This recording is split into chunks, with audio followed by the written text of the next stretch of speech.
వ్యక్తిని కొట్టాడు. ఈ విషయాన్ని కనుక మనం పట్టుకొని భూతద్దంలో కనుక చూడవలసి వస్తే ఎంఐఎం పార్టీ దుండగులు ఎంతమందిని కొట్టి హింసించి చంపి దిక్కు దివాణా లేకుండా పడేశారు.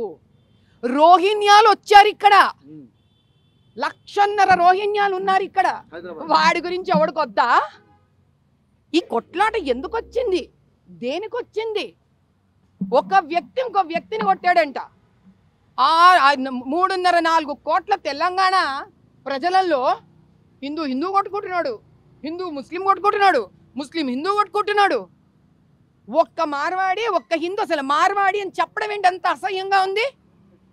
తెలంగాణలో అతని ఆధార్ కార్డు ఉండింటుంది, ఓటర్ ఐడి ఉండింటుంది. ఈ విషయాన్ని ఇంత పెద్దగా చేస్తున్నారు ఎవరు? ఆ కమ్యూనిస్ట్ వాళ్ళు చేస్తున్నారు ఇవంతా, ఆ లెఫ్టిస్టులు. ఎందుకని? బీజేపీ గవర్నమెంట్ సెంటర్లో స్ట్రాంగ్గా ఉంది, దేశాన్ని ముందుకు తీసుకొని వెళ్తుంది, కాంగ్రెస్ని తరిమి కొట్టి బయటికి వెళ్ళిపోయే టైం వచ్చింది కాబట్టి అంటే మహారాష్ట్రలో రెచ్చగొడుతున్నారు, కర్ణాటకలో రెచ్చగొడుతున్నారు, ఇప్పుడు తెలంగాణకు కూడా వచ్చారు. అయ్యా తెలంగాణ హిందూ ప్రజలు కొంచెం బుర్ర ఉపయోగించుకోండి. మన చుట్టుపక్కలే మనం రెచ్చగొట్టే వాళ్ళు ఉంటారు. అమ్మవారి గుడిని కూలగొట్టే కాంగ్రెస్ గవర్నమెంట్ ఇది. ఏ కమ్యూనిస్ట్ నోరెత్తుతున్నాడు తెలుసా? ఎవడెత్తట్లేదు. ఏ లెఫ్టిస్ట్ నోరెత్తుతున్నాడు? ఎవరు నోరెత్తట్లేదు. ఈరోజు నేను పోరాడితే నా హిందూ ధర్మ పోరాటాన్ని కూడా వీళ్ళు రాజకీయ రంగు రుబ్బుతున్నారు దీనికి. ఆ తెలంగాణ శ్యామ్ అంట ఏమంటున్నాడు? నీ దగ్గర 1 ఎకరం ఉంటే ఇయ్యి అంటున్నాడు. నా దగ్గర ఎకరం ఉండే ఇచ్చే ముందు నువ్వు ఇక్కడికి వచ్చి అమ్మవారి గుడి దగ్గర దెబ్బలు తినిపో నువ్వు ఫస్ట్. తెలంగాణ ప్రజలు బతుకమ్మ చేసుకున్న ఆడవాళ్ళని భయంకర నాశనం చేస్తే అటువంటి రజాకార్కి చేతులు కలిపిన కాంగ్రెస్ తొత్తులు ఉన్నారు ఇక్కడ. వాళ్ళ గురించి మాట్లాడే ధైర్యం ఇది కమ్యూనిస్ట్ లెఫ్టిస్ట్ వాళ్ళకి. కలిసిమెలిసిన భారతదేశాన్ని విడగొట్టే ప్రయత్నం చేస్తారా? దేశం నుంచి తరిమి కొడతాం. ధైర్యం ఉంటే రోహిణ్యాల గురించి మాట్లాడండి. తెలుసా? ర్యాపిడోలు గీపిడోలు పేరు మీద రోహిణ్యాస్ ఎంతమంది ఆడకూతుర్లను నాశనం చేస్తున్నారో తెలుసారా మీకు? అది మాట్లాడే ధైర్యం దమ్ము లేదు కానీ మీకు. ఈరోజు పురాణ బస్తీలో హిందువులు కూడా ధైర్యంగా ఉన్నారంటే వీళ్ళతో పాటు కలిసి పోరాడుతున్న మార్వాడీల వల్ల కూడా. ఎంతమంది గుజరాతీలు, ఎంతమంది బీహారీలు, ఎంతమంది మార్వాడీలు అక్కడ ఉన్న తెలంగాణ హిందువులతో కలిసి ఉన్నందుకే ఇప్పటికీ చార్మినార్లోని కొన్ని గల్లీలు మనం ధైర్యంగా తిరగలుగుతున్నాం.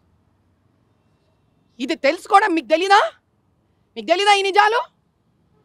ఆడపిల్లలు కొన్ని గల్లీలు దాటి పోలేరు. బహదూర్పురా వెళ్ళి చూడండి, ఎన్ని ముస్లిమ్స్ ఉన్నారంటే చీకటి అయిన తర్వాత స్ట్రీట్ లైట్స్ ఉండవు ఆడపిల్లలకి వెళ్ళడానికి.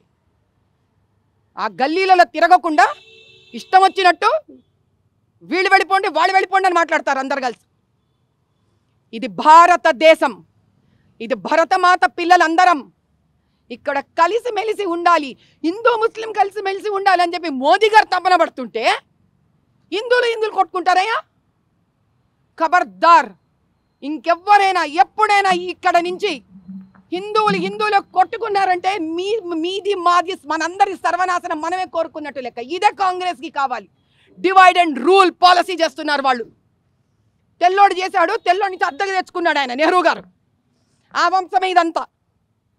జాగ్రత్తగా ఉండండి. అట్లా చేస్తేనే రాజ్యాలు నిలబడతాయి అనుకుంటున్నారు వాళ్ళు.